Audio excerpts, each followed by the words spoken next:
Yeah, that's a great question. FedRAMP tries to address a lot of those concerns. They want to make sure that the environment, when the customers were used to things being secure when it was on their environment.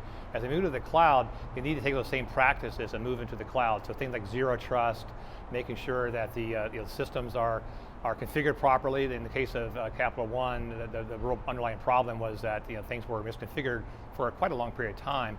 So they need to form that. They need to follow very diligent processes as far as who has access to what, who can set the settings. IBM, we're positioned to provide a lot of that out of the box so that you don't have to worry about it. You have constant monitoring so that you're checking, confirming that the system is set up the way you think it's set up. Also training, the personnel managing the environment need to be trained so they can maintain it. That gets into an aspect of complexity. The system needs to be easily managed. You don't want it to be overly complex, because complexity will lead to security vulnerabilities. Also, again, along the zero trust, data needs to be encrypted. Any data that's up in the cloud needs to be encrypted so that if it is compromised, it's not useful. So there are different ways to do that.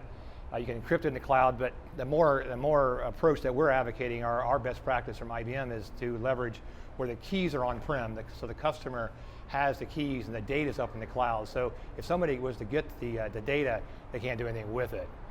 It's just sort of a last step. So you want to make it difficult to get to it, but if they do get to it, there's nothing useful there.